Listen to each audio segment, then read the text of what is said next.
sin, rather than being like a permanent thing that requires a permanent cure, is a thing that like happens again and again. And so both sin and cleansing are like a cycle that happen over and over and over again. Like they're both temporary. If you're happy with the same old ways of dating, If you enjoy sucking at communication, and you have no desire to improve your romantic life, then our podcast might not be for you. but if you want some out-of-the-box ideas to deepen your current relationships, broaden your sexual horizons, develop a better understanding of yourself, or learn more about non-monogamy, Then you've come to the right place. I'm Jace, I'm Emily. and I'm Dedeker. and this is the Multiamory podcast. Songs I know I did,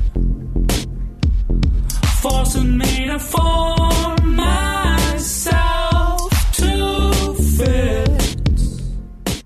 On this episode of the Multiamory podcast, we're talking about polyamory, sexuality, and Christianity. We have two very special guests, Reverend Austin Adkinson, a Methodist pastor in Seattle, and J.D. Mechelke, who is a youth minister and theology grad student in Minnesota. And we're talking with them about their takes on the current state of affairs regarding sex and multi-partner relationships in the Christian church. Super exciting. I've been wanting to do this topic with some actual theologians and pastors as guests for quite a while. So I'm really excited that we found not just one, but two people who were interested in coming on the show to discuss it. Prepare to have your mind blown. I know mine was. This is a very educational one for Emily. Definitely. All right, well, with that, let's get to the interview. All right. Well, Austin, JD, thank you so much for taking the time to join us on the show today. Absolutely, my pleasure. So I guess we'll do this one at a time. Can both of you introduce yourselves and let our listeners know a little bit more about who you are and what it is that you do? I guess I'll just call from the head of the class. Let's start with Austin. Alphabetical order gets me every Exactly. time. I'm Austin Adkinson. I am a United Methodist pastor in Seattle. In the church world, in addition to leading a congregation in North Seattle, I'm part of the leadership of the United Methodist Queer Clergy Caucus, which is working for a more inclusive church. And also outside the church world, I'm on the board of directors at the Paneros Foundation here in Seattle, and specifically, I'm mostly working with our Consent Academy project, which is a new launch in the last year and a half or so, where we're working on bringing consent education to a variety of different groups. Nice. Very cool. And how about you, JD?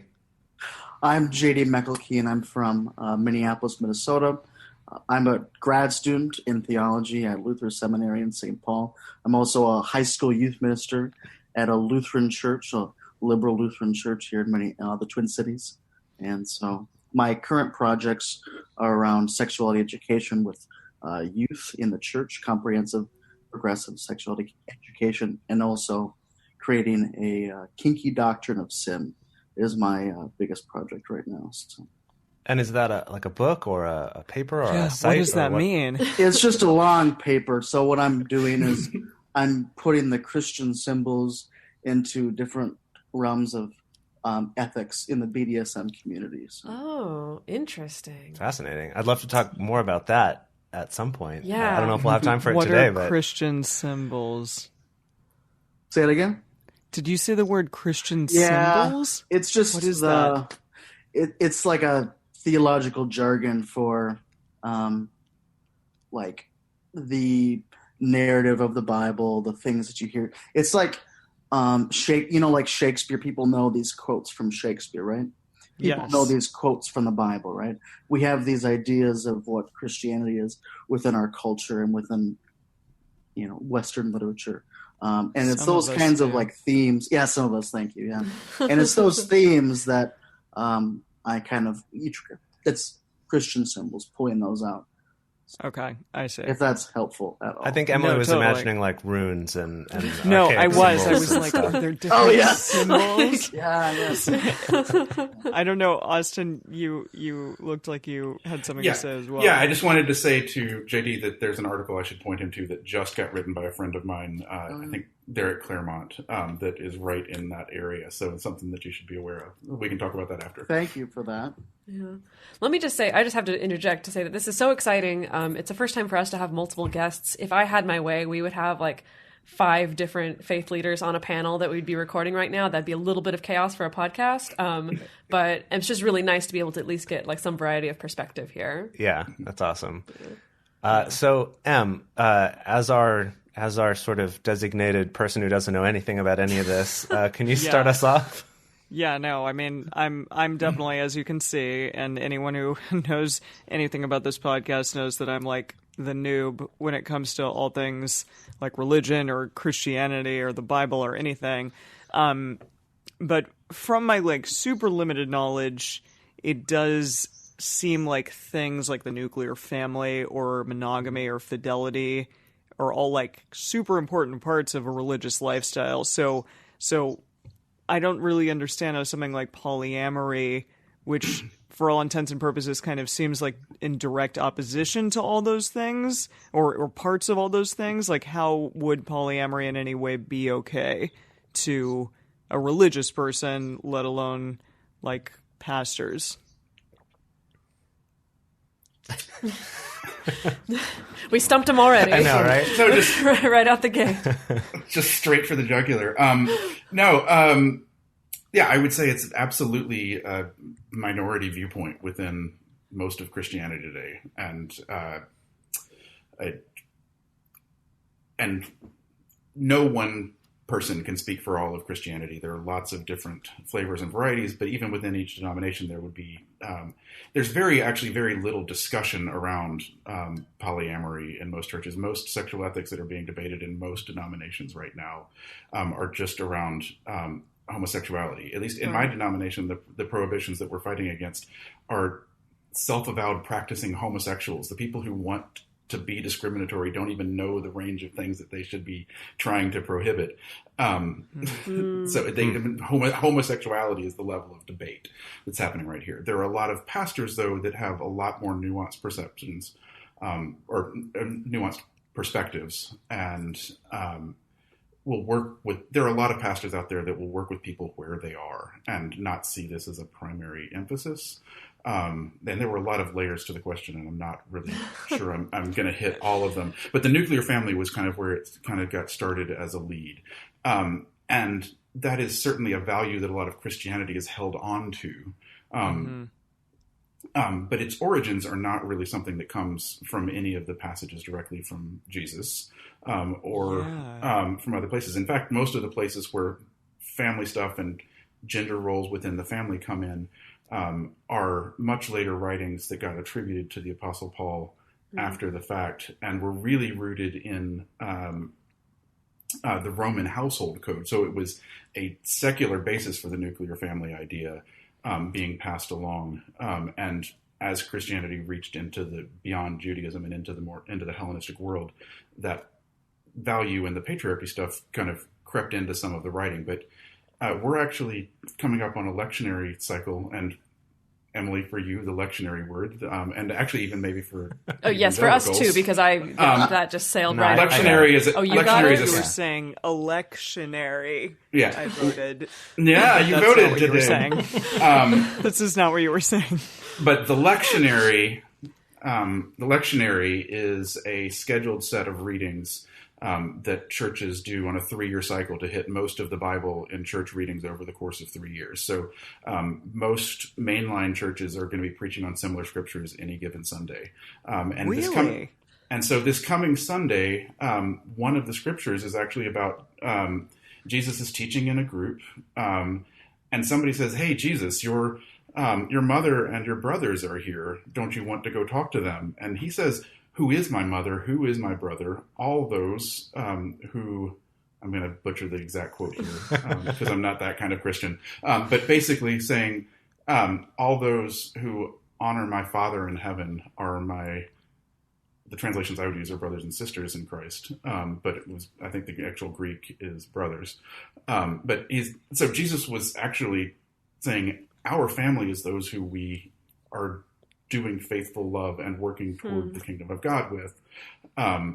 So Jesus, it was not to say that Jesus was anti-family, although his mother and his brothers probably would have been hurt to hear him say that. It was a much more expansive idea of who we love and care for is a large part of Jesus's message. And so it's absolutely true that most of Christian history has focused on nuclear family, but I would say that's a secular value that got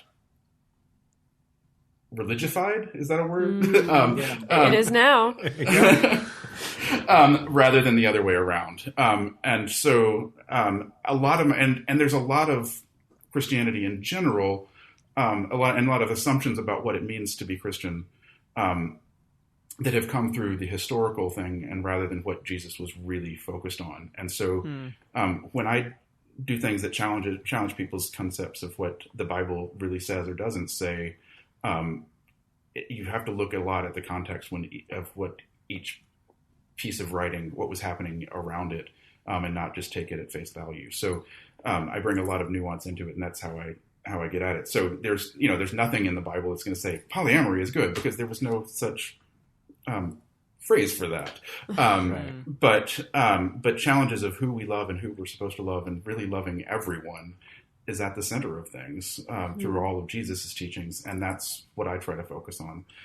So I'm less of a rigid, here are the rules that Christians are supposed to follow, and more focused on how do we focus on loving the people around us better and seeking justice and caring for making the world more like God intends it to be. Right. Lovely. Great. JD, do you have anything to say? Yeah, the thing I would say is, so you mentioned, this religious lifestyle. Is it compatible with polyamory? I think when, at least in Minnesota, maybe, I'm not sure if it's the same on the West Coast, but when I hear ideas or discourse about Christian religious lifestyle, it's always co-opted by the religious right, by conservative, Christians. And so even when you start talking about the religious lifestyle, there's a lot of variance, I would say, within the denominations, within the different parts of Christianity about what constitutes a religious lifestyle, or if we give a shit about a religious lifestyle. I'd also say that, like, in the history of Christianity, there was a lot of, particularly in the monasteries, in the monastic tradition, that's where super cool Christians, they would leave their mother and father, they would take up poverty, chastity, obedience, or something like that, and they'd just hang out in a community, they'd pray all day. That's monastic life. And so in that monastic life, there's particularly in medieval times, there's a lot of talk about sexual relationships in monastic life. And it was not, it's not even uncommon at all, even today. So that in monastic life to have sexual relations with each other. And so in Christianity, or at least the history of Christianity, the best, religious lifestyle was this monastic life. Yet they are the ones that are polyamorous in many ways. And I could say a lot more about that, but I'll stop. Right. And No, that's great. It's great. I can tell that you're working on your PhD right now and on your thesis because I could tell your brain just has like too much information. It's like, how do I filter this all down? I know. So forgive me if I'm being too precise because I'm like, well, can you give us a citation for that? Yeah. We'll expect a bibliography at the end of this. Yeah. All right. So actually, kind of related to what both of you talked about, I actually wanted to take us kind of back a second, rather than talking about polyamory, but to talk about kind of the more current debate, as Austin was pointing out, about homosexuality. And that I think when people start thinking about, whatever it is, family values or whatever about the Bible, that I feel like where most people's mind goes is to homosexuality. Like, is that okay or is it not? I feel like maybe when I was a kid, that debate would have been more just focused on like, don't cheat. But I feel like now when you bring that up, immediately where people's minds go is homosexuality.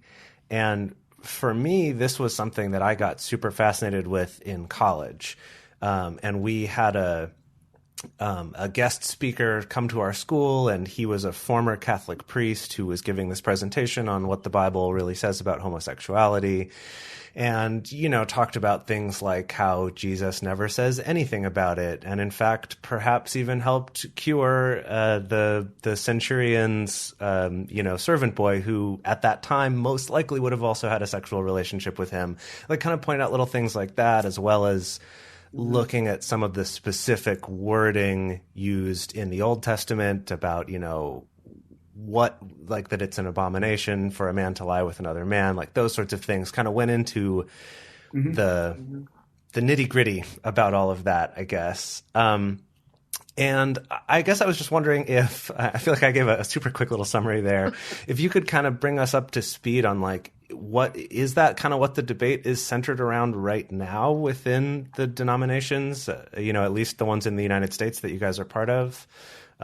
Is that still the debate about, like, these specific wordings, or has it moved to some other place than that? I could speak to, like, the theological shift that's going on, but Austin might be more equipped to deal with, like, what's actually going on in the church, because my church is super gay. We've been marrying same-sex couples since like the 80s. So wow. I'm not so exactly like no problem. So like, yeah, right. So Austin might be better to talk about, like, socially what's going on in the church. But. Yeah. And, well, maybe, because every denomination and and then there are a lot of churches that are non-denominational as well. So every situation is going to, whether it's denominational or congregational, is going to have its own area of focus on it. And I would say most of it's happening at the congregational level. And it usually starts with caring for individuals who are part of that congregation. There are people who, a child grows up and comes out, whose family has been a long part of the church, and it forces congregations to rethink their values. And then they go through, and then there's already good, solid research that has gone through, that's looked at the nuance of all of those passages that you were referring to earlier, Jace. We have solid academics behind how that doesn't fit with our. None of that is a real condemnation of of a loving, committed same-sex couple in our current context. The condemnations are. It's not a direct fit. You can't lift an ancient concept and shove it into the modern era. So. And most of those things are in the Old Testament, by the way, and which we understand a lot of the laws that Christians are not required to follow that came through ancient Judaism, or even pre-Judaism, Judean religion.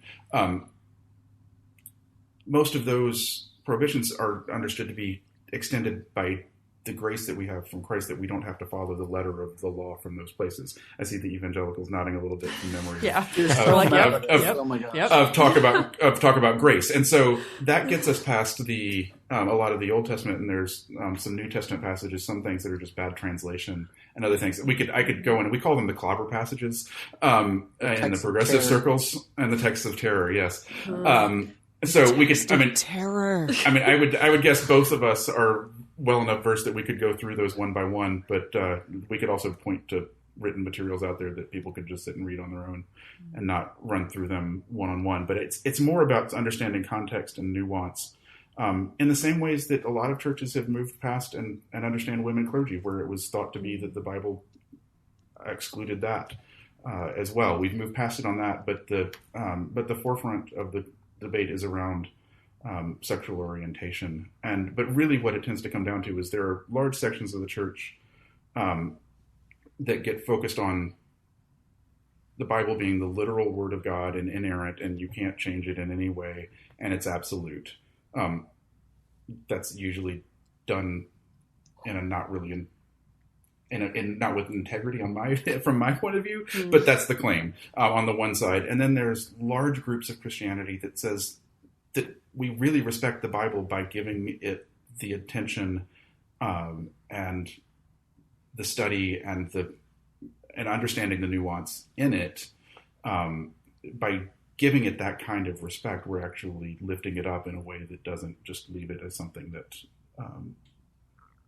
Anyway, so it's a debate about how it's really more a debate about how we understand the nature of the Bible more than homosexuality. But this is the place where it's really coming to a fore in a lot of Christian circles these days. So as far as applying like a similar way of looking at this to polyamory, the only thing that I've found about this at all are there's one sermon that someone sent me a recording of online, and like a couple writings that are part of the United Church of Christ that talk about polyamory. And one of them, one of the pastors comes out as being polyamorous, and that the other one, there's like two of them doing this particular sermon, and the other one talks about, maybe a few passages in the Bible talking about sort of making parallels to polyamory with the way that God loves us and, the way that God teaches us to love. I was just curious, like you said, that the debate isn't really on this, but it seemed like the research was being done about homosexuality before the debate even like really started being the thing that's happening. Is there a similar thing with polyamory or non-monogamy or other types of non-traditional relationships that people are starting to like critically analyze scripture with that in mind? I would say totally. I mean, there's definitely, and I could point you to some academics that are writing about polyamory within Christian theology, at least, and using the Bible. And that's the big kind of claim that they're making, is that God's love is very polyamorous in nature, right? There's the polyamorous Christ is kind of this new term that's gaining traction, which I'm all for. I mean, as an anecdote to like give that some like oomph to it. So like of communion, this is my body broken for you, blah blah blah. And so in Jewish tradition, so there's this idea of proposing when you propose to somebody, right? In this situation, it's man and woman, unfortunately. But man, the guy gives this cup of wine, and he says, "This is my covenant for you." And if the girl drinks it, well, then she's accepting the proposal. And so some would say that the Last Supper is Jesus is proposing to 12 guys, right? And so it's very gay and very polyamorous, right? Yeah. So, Emma, sorry, Emma. I feel like your face was like so shocked when you realized how many drinks you've accepted from strange men. I know. Yeah. I'm glad I'm not Jewish. Oh my God. Just like anyone being like, well, I'm going to use that now. Here's a drink. We're married now. Cheers. So. Yeah. Oh my gosh. Sorry. I Sorry, feel like we cut please you continue, JD. No, you're fine. Now, obviously, I'm gonna say that there are a lot of symbols going on in the Last Supper, right? But that's just one of them. And there's this common symbol in the Bible and in a lot of New Testament theology that says that the church is the bride of Christ, right? And even so, it's very interesting to me. So in the evangelical world, there are a lot of the songs and prayers that are used talk about there's this very intimate, individualistic relationship that people have with God, and it's very erotic sometimes, right?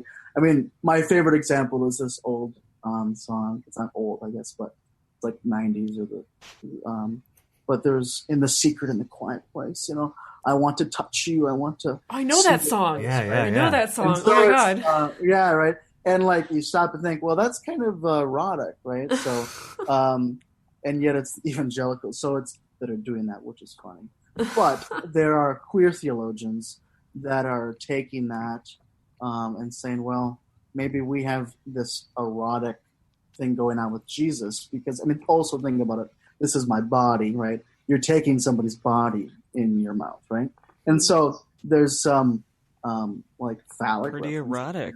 I know, Yeah. right? It's either erotic or cannibalism. So Yeah, I'll I go know. with- Yeah, Jeez. you know, picking And who's to say not both? But exactly. Yeah. So, but either way, yeah, it's kind of crazy. But yeah, so there's this idea of the polyamorous Christ that's really that's gaining traction. But usually, the safe way to say it is that God loves everybody, and well, this isn't very safe to say, but God's a total slut, right? And so, in that sense, so. Sorry, I'm sorry. I just have to say Oh no, that that is funny. Yeah. there's like the 12-year-old Christian girl in me is still alive apparently because there's So a part of me that's scandalous. like I didn't think she was still in there, but she is. Sorry, That's please go always ahead. Fun to find. Yeah, Comes out sometimes, Dedeker. it does come out sometimes. Yeah. Right. That actually brought to mind the part from the Bible where the Pharisees, I think, are quizzing Jesus, trying to catch him up on things. And they ask the question about, if a woman is married to a man and he dies and then she marries his brother and then he dies and then she marries the next brother and whatever. She ends up during her life being married to all the brothers because that's what you would do. And then when she died, who would be her husband in heaven? Wow, you've read your Bible, my gosh. He was almost going to go to seminary. Yeah. What? Yeah, Aw, I man. came very close to Like you basically could have. Very different life you're leading. I know, and nowadays. here you are running a polyamory podcast. I actually think it's more similar than. Well, we could discuss that another time. amen. Yeah, Mark 12 is what you. Okay, thank you. Yeah. Whoa, that's impressive too. It's great. She does that too. That's fine. I'm sure a lot of people know that. I'm just like, how? There's a didn't lot know of that. things, a lot of verses. Well, hang on, you were leading up to something I was referencing that verse. I was just curious. Is that one of the ones that comes up? Are there others like that I've maybe missed out on? To kind of bring it back to polyamory, which is something I was curious to hear both of you talk about on this show, because like I said, it's something that I don't feel like is being talked about as much as the homosexuality thing. I don't know if that passage is being done in academic circles around this. Not It's like a no. But maybe fruitful for somebody's new paper if they're looking Well, for a actually, project. no, Robert Goss, a queer theologian, he did Okay. do a paper on that. So I lied. And could you also, because I'm doubting my scripture quoting now, but so they ask him the question, like, who of these would be her husband after, in heaven or in the kingdom of God or whatever. And Who is it? Jesus' answer was that it doesn't matter because you're kind of, Oh, I can, want to read it for you. yeah, that'd be Okay. great. The Wow. answer, Jesus. I have my Bible out. Oh, wow. Perfect. Someone's been doing their sword drills over here. Right? Look up some Mark chapter 2. drills. My God, that was good. smart Verse drills. 24 is where Jesus has this answer, right? Jesus said to them, "Is not this the reason you are wrong? That you, oh shit. Oh no, this is it. For when they raise from the dead, they neither marry nor are given in marriage, but are like angels in heaven. And as for the dead being raised, have you not read in the book of Moses in the story about the bush of God?" I love when Jesus says bush. The bush of God. I know, right? I don't think of the burning bush. I think of something else.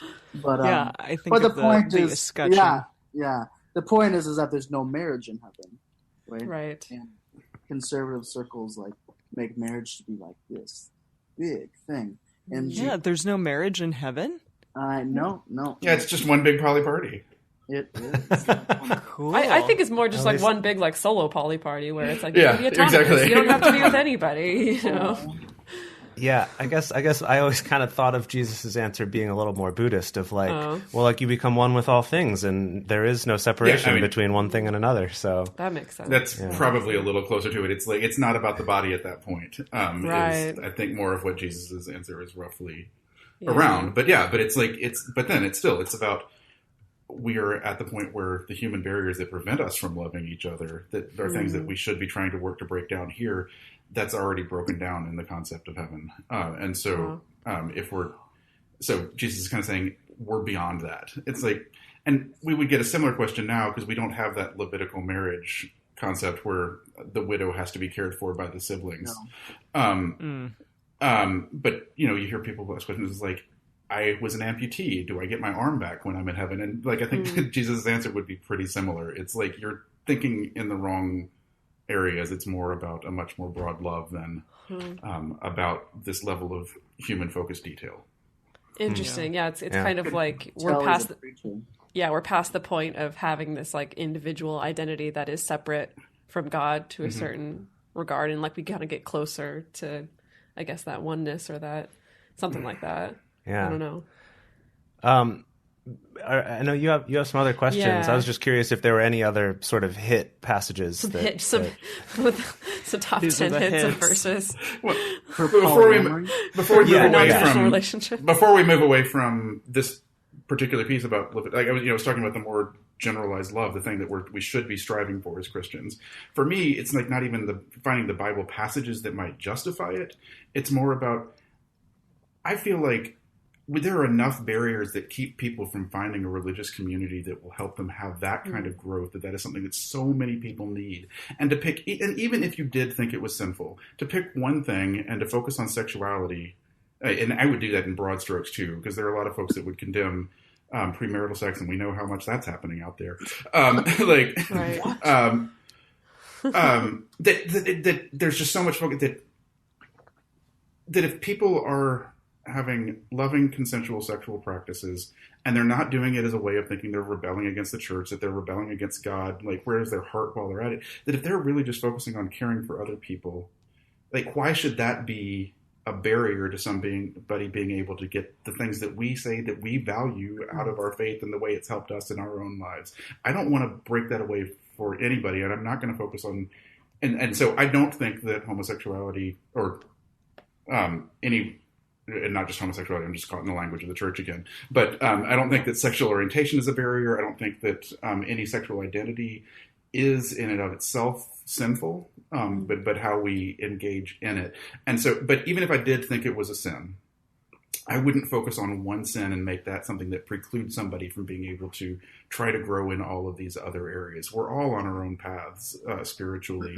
And if somebody's at a different starting point than where you are, that to me is more about why we break away those barriers rather than find a scripture that says, oh, that makes it okay.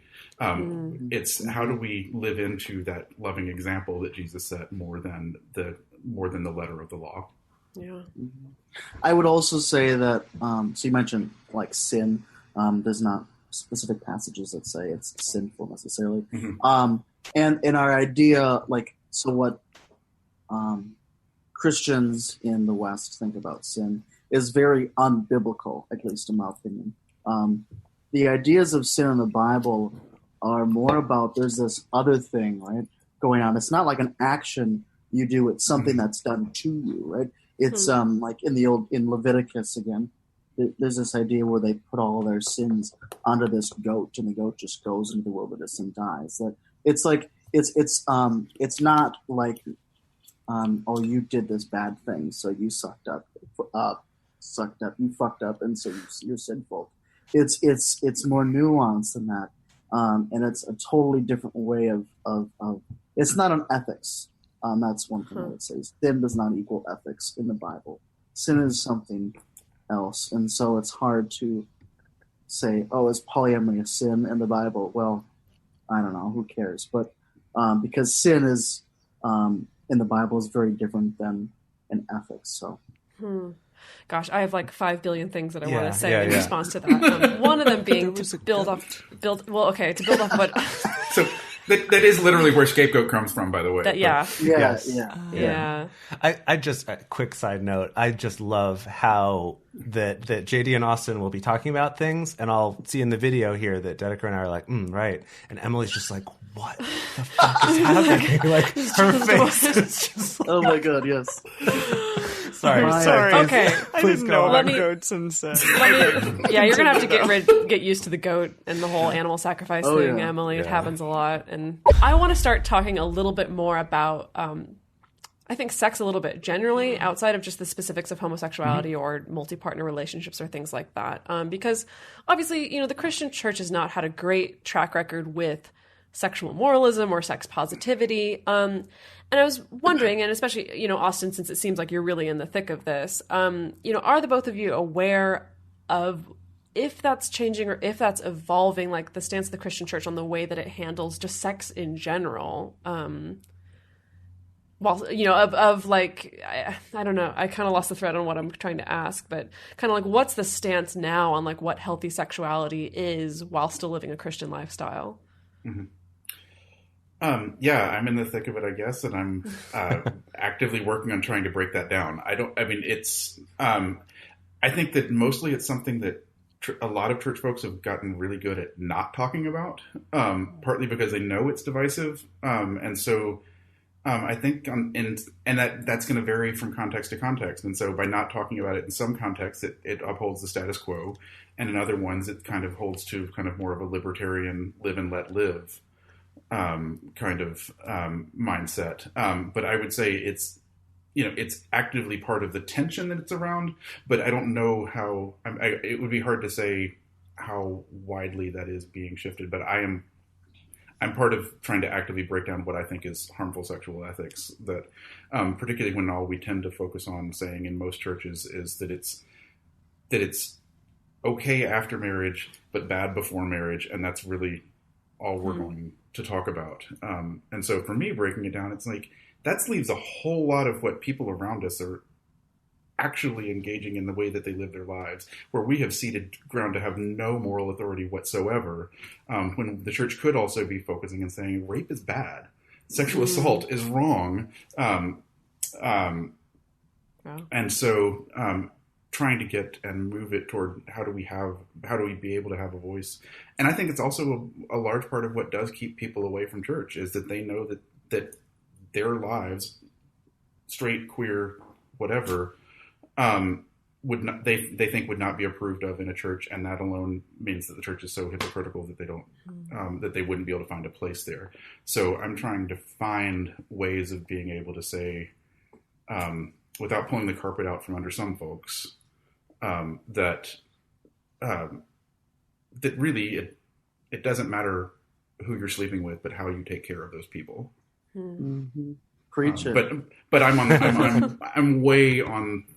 the outside of that argument, but I'm trying to help make it more mainstream. And mostly, I think a lot of more progressive clergy are just afraid, have similar thoughts, but don't really have the courage to jump in and put themselves on the line for advocating something that's going to shake the boat. And so which makes it really hard for folks to find a church where they might feel accepted, because it's something that is intentionally kept below the surface. Right. And so I would say I'm in grad school at a seminary, right? So the majority of people there are going to be a pastor someday. And a lot of my friends there are very progressive when it comes to sex. They're very against what at least scholars refer to as erotophobia, right? And so there's I think there, at least in this ELCA liberal Lutheran wing of the church, I can see, at least in the leadership, the shift moving from caring so much about where you put your genitals, a change from that to, I value consent, and I want to treat this person in front of me as a subject and not an object. And so I see that shift changing, but it's hard. So like in my denomination that I work in, the ELCA, the liberal Lutherans, there's this guideline for pastors, basically that says you can't have sex outside of marriage, right? Seems kind of obvious to a lot of people that pastors shouldn't do that. But there's a groundswell of people saying that, well, the focus shouldn't be on sex before marriage. The focus should be on things like consent and everything after. Wow. Yeah. I mean, that would be a fantastic shift to see just in general. Yeah. But change is slow, and change in church is slower. God, Of course. Well, it's maybe you've heard something similar. I remember years ago gosh, it was probably like 10 years ago or something. A friend of mine who did end up going into seminary after we went to college together, and he is a pastor now. He talked to me about some statistic, and I'm fudging these numbers, but it was something like 90% of pastors were raised in like a megachurch type setting. Like the majority of Christians are brought up in those because they're so big, but that 90% of pastors end up being pastors in much smaller churches. So there's this sort of interesting thing where like, well, obviously most of the pastor jobs are in all of these smaller churches, yet most of the Christians sort of being brought up are in these more mega churches. I wasn't sure if you'd heard anything like that, but I could see that being a way that kind of slows down that change in a way if the people still in those more mega churches aren't the ones changing, and it's just all the ones in these smaller churches that it would sort of slow down the evolution of who the new Christians are being brought up, at least statistically. But I don't know what exactly the statistics were. I just remember it being an overwhelming number is one, and then they end up in the other. Interesting. Anyway, I don't know anything about that particular statistic. Do you, JD? Cool. Well, maybe it's all crap. I don't know. Jays. Cool. But no worries. But one of the other things that impedes progress in terms of what pastors talk about is also that a lot of pastors went to grad school a long time ago, and grad school, and so beyond sexuality, just in general, all of kind of the things that are better understandings of things that have come up. Pastors have been out of school for a long time, and they're not seeing what some of the newest academic work is putting out. And also they're still afraid to talk to their congregations about what was edgy even when they were in grad school. And there's clearly, listening to JD talk, there's a lot more edgy theology happening now than there was 50 years ago, but they're still scared of the theology they learned 50 years ago. And they're still kind of preaching what can I do without getting run out of my job? Like how far can I stretch people without alienating myself? And so that's a fear that a lot of pastors have. If you're in an environment where they're not looking to be more expansive. I'm fortunate enough to be in a space where people are hungry for new information and new ways of thinking about things. But that's not the norm in a lot of church settings. Right. Interesting. And a lot of pastors are more concerned about job security than about bringing change. Yeah. Right. No, I would also say within like the Bible, for instance, as far as erotophobia or sex before marriage, all of these things go back to what we think in our culture of as virginity. So in the Bible, virginity is only ever referred to women, right? And that's only because virginity is an economic thing in the ancient world. It's not a sexual thing. I mean, obviously it refers to sex, but virginity was always put on women because men, in many senses, owned women, right? And so a virgin is much more economically valuable to a man than somebody who's not a virgin, because you want your offspring. You want to know that the babies that come out of this woman, you want to know that they're yours. Right. And there's economic implications of that. And so in the Bible, at least, in my opinion, there is not this overwhelming consensus that sex is bad or sex before marriage is bad. It's my opinion that in the Bible, sexuality is many times negatively tied to economics in some really harmful ways. And so it's hard to just put our ideas of what sexual ethics are onto the Bible or bring them out of the Bible because of how much economics was tied up in it all. Well, I feel like that actually leads into my next question pretty well, which is that, as you know, we recently recorded a fun and pretty silly episode talking about instances of polyamory in the Bible, which, mostly turned out to be some maybe troublesome and maybe non-consensual polygamy, at least, mostly in the Old Testament. And it was so interesting that when I was researching this, that there's so many, there seemed to be kind of like three camps of interpretation that I saw. That either, I think more extreme camp, where either people interpret it as like, well, clearly this is what God established as like the ideal setup for a man to have multiple wives, and so that's what everyone should be aiming for. Or people interpret it as, well, everyone who was polygamous in the Bible, something bad happened to them. So God is clearly trying to send a message that... I did see that one too. that this is not the way that we should, that it should be just one man, one woman, or whatever. Or people kind of take the route of like, it was, that's what people did at the time, and we don't need to worry about it. Is there any other kind of interpretation that people are throwing up there in talking about these instances of polygamy in the Bible, or is there any other conversation around that right now? JD? I would say that, so a simple way to think about it, when you read the Bible isn't always saying this is the way things should be, right? So you have to ask the question, is the story you're reading, is the parable or teaching you're reading talking about the way things are, or is it talking about the way things should be? And so I think there's this story in Genesis 34 where this woman named Dinah, who does not have any voice at all in the narrative, she's raped by this man, and in the Hebrew, there's this word defiled. I forget the actual Hebrew word, but this word defiled is not put on her rapist, right? It's put on her. And so, and there's a lot of other horrible things about that story that I'm not even going to go into. But so I would say that is a depiction of the way things are and not the way things should be, right? And so when we read the Bible, we have to ask that question, I think. We get those screwed up. And so that probably doesn't answer your question at all. But, no, it makes sense to me. It's actually very related to a conversation that three of us were just having the other day, because we've been recording some episodes for a new podcast that we're putting together where we're reading through the whole Bible. And wow. Yeah, it's gonna take a number of years. It's ambitious. But reading through it, so Emily will finally know what the heck it's all about.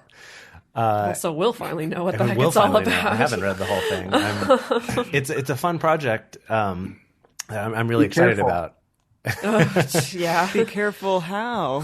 Oh, it's the most dangerous book ever written. I mean, come on. I thought it was the greatest story ever told. Oh, Emily is.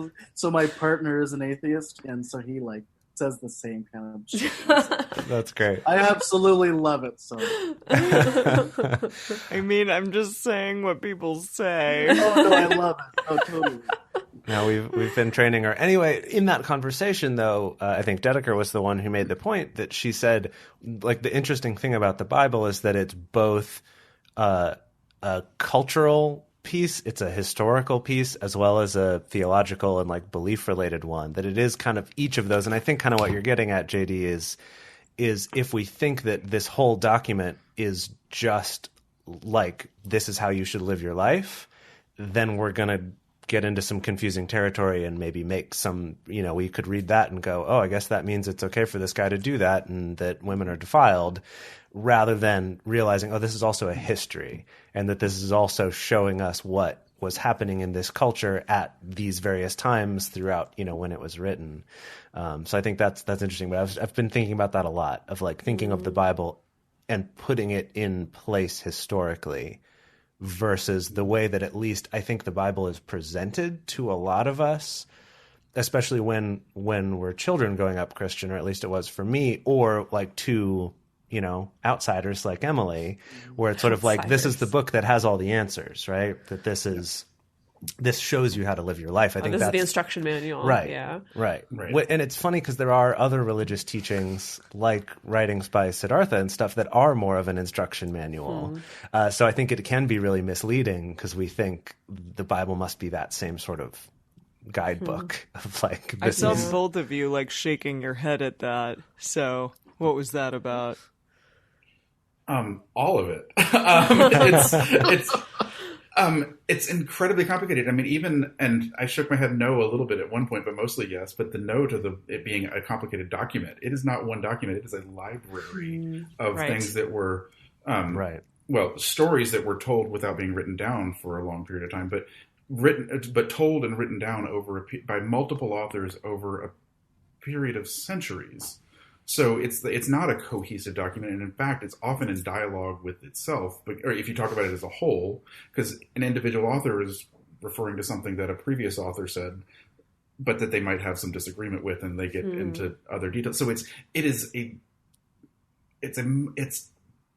very complex, and each of the different pieces has its own context and background that have from periods that we don't have a whole lot of sociological and anthropological information, but what we do have is helpful in getting at what more is going on. But if you look at it as a guidebook and like this is an instruction manual, that's scary because I mean, just to use the story of Dina that JD was bringing up, her brothers get revenge by forcing all of the whole city that the rapist came from and all of his servants to like basically come into their family, and which means they need to become Jewish. So they insist that they all have circumcisions as adults. And so I'm waiting for Emily's face on this. And Emily, I told you there are many instances of mass circumcision in the Bible. I told you about that. And so then they forced a mass circumcision on them, and then while they're recovering from the surgery, they come in and kill all of them. But while they're all wedding part 2, or I guess part 1. So, so if you read the Bible as an instruction manual, that would say, well, your sister gets raped, so you go and kill the rapist and everybody else that's in close proximity to that person. But like, first circumcise them. Like it's like we're looking at broad strokes rather than fine points, and it does help us. It is a very useful guide, but it is not an instruction manual. Right. Mm-hmm. It helps us think about the complexities of how humans have been fucked up for centuries and the damages and people navigating, people around them being awful to them and trying to figure out how to scrap and survive. It's a story of people who were colonized, or it's multiple stories of people who were colonized grappling with what it means to relate to their colonizers. So many things that are rich, but like not like universally applicable. And that's what most of our lives are like. And so if we look at the Bible as people who are struggling with their faith as we do in ways that have some universal human elements to them, that we aren't just going through everything new ourselves, but we see their context and we see our own, and we have to figure out how do we live in love based on where we are and based on the examples. Can we learn from other people's lessons is actually a lot of what the Bible is about. And that's how I prefer to live my life, is like I'd rather see somebody else make a mistake and not have to make it myself. But human nature usually means we do need to fuck up in our own ways as well. So it just and so it's a constant work of recovery, and and that's where the apologies and atonement and grace come in. It's where confession and Christian worship, for some people it feels like, it means that we're being forced to talk about how bad we are. It's like, we know we've got our problems. I see it as a ritual that enables us to recognize that we can be forgiven, not that we have to find ways to feel bad about ourselves, but to let go of the things that we already feel bad about. And I'm riffing on multiple tangents here, and I'm sorry about that, but I'm seeing some nodding, and I hope that that's useful.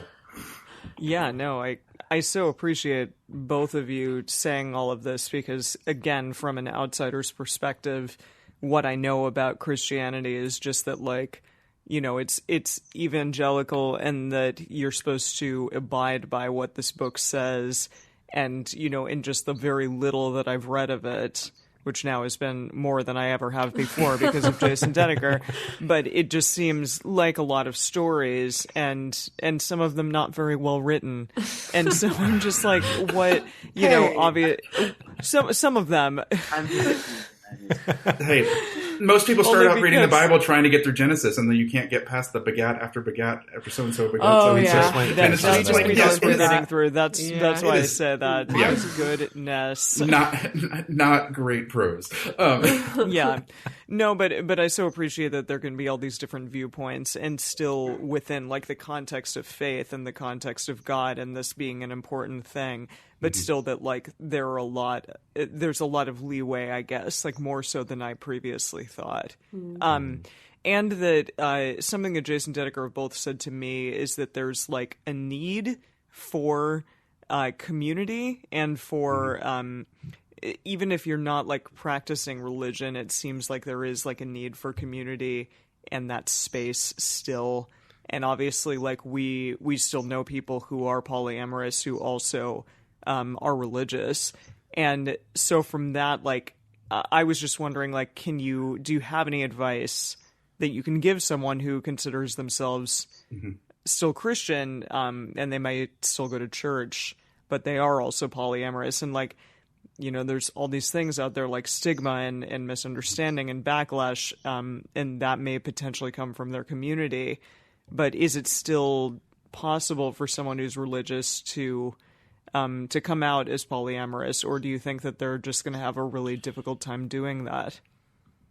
Do you have any like good advice for them?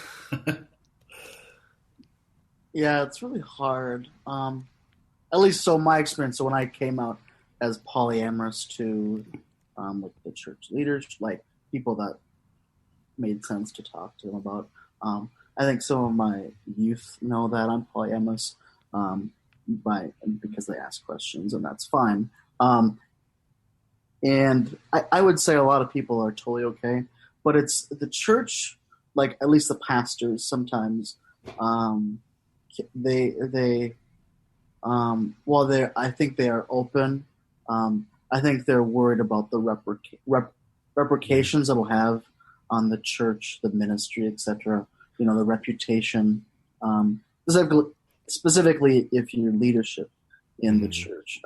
So I would say it hasn't, at least for me, it hasn't been that positive. But I mean, I still have a job, so I think that's a good sign. You know what I mean? There is, if I was trying to be a pastor, right, at this seminary I'm at, and I was openly polyamorous, there would be a good chance. So there's this thing called a candidacy committee in the Lutheran Church. There's a good chance that somebody would tell the candidacy committee, and they'd grill me about it, and they'd be like, "Well, I'm sorry, it doesn't meet up to this document called Guidelines and Expectations." It's kind of the rules for pastors and quote unquote roster leaders, they call it. And so if you're leadership in the church, I think it's really hard, especially if you're a pastor. Good luck, I guess, is honestly what I would say. But if you are just trying to practice your religion, I think there are some churches that are totally fine with lay people, with just regular old church folk being polyamorous. I mean, obviously, it'd have to be a liberal church. If a church is like openly for gay and queer folk, my guess is that you probably won't have that much pushback on polyamory. But if you start trying to become a leader, XYZ, you might still have problems. But that's at least my experience. Yeah. And I would say it's really going to vary very much by congregation. And what the situation and what the local situation is. And people will have to figure out their own setting for themselves about whether a space is safe or not. There's not a clear prescription that we can give. But I wouldn't try to come out as polyam. If I was a person looking for a church who was polyamorous, I wouldn't come out as polyam as at a church that wasn't already explicitly welcoming of LGBTQIA folks. And especially if they don't ordain women ministers. And there are clues that you can look at as to how open a congregation might be. If you're looking for a new congregation, then you can start to look for those things and have a side conversation with the pastor to see whether this is a safe place for you to come in. But if you're already locked in a congregation and you feel like that is your home community and you don't know whether you want to or not, I would probably recommend trying to find a small group of allies, maybe even have a study group together where you can create a little subsection of the church that is open, more so than just kind of jumping out and scaring everybody's grandma, for example. Like it's like people or you figure out how much you can shift the system from within, and whether you're just going to be beating your head against the wall. And in some cases, it might just mean you do have to find another church, and that's unfortunate. But there are people who've had to leave churches for worse reasons than this. Yeah. I know there's a specific site, and I'm not finding it specifically in my Google searches now, but it seems like there's a lot of similar sites. There are databases where you can search for churches kind of based on how LGBTQI friendly they are.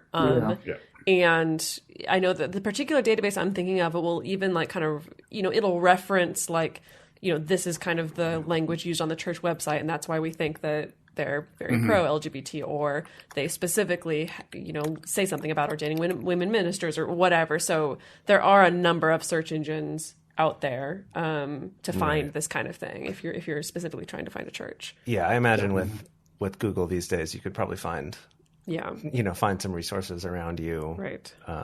Maybe you'd have to drive a little further to go to church now than you used to, but hopefully that would be worth it. And we've actually said similar things. If you're in parts of the country where it's hard to find like a polyamory meetup or something like that, that it's worth it if you have to drive a few hours even to have some kind of community, maybe once a month or every couple months, or just something to actually have a little bit of time where you can talk without constantly having to monitor, what am I saying? Am I giving myself away? Am I going to say something that I'm going to regret? To like have that opportunity to do that, even just for a little while, is so important. Yeah. And so I could see with a church that being very similar, where it's like, it's worth it to drive a little further, even if it means you don't go quite as often. I could see that really being worth it, to be in a space where you can really get the support, that you need for your own growth. Mm-hmm.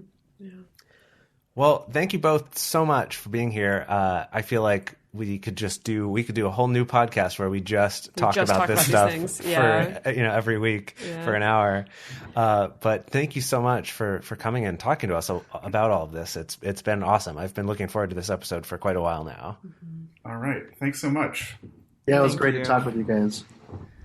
Gosh, that was amazing. My mind is blown. There was so much to learn there.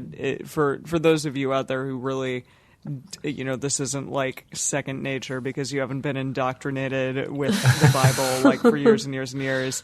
It's lovely to just get some amazing perspectives from these two lovely people that we just talked to. So we really appreciate you being on the show. And if you would like to get in touch with us, send an email to info@multiamory.com or send us a message on Twitter, Facebook, or Instagram. You can also leave us a voicemail at 678-MULTI-05. Or you can leave us a voice message on Facebook. To support our show and join our private Facebook community, go to patreon.com/multiamory. Multiamory is created and produced by Jace Lindgren, Dedeker Winston, and me, Emily Matlack. Our episodes are edited by Mauricio. Our social media wizard is Will McMillan. Our theme song is Forms I Know I Did by Josh and Anand from the Fractal Cave EP. The full transcript is available on this episode's page on multiamory.com.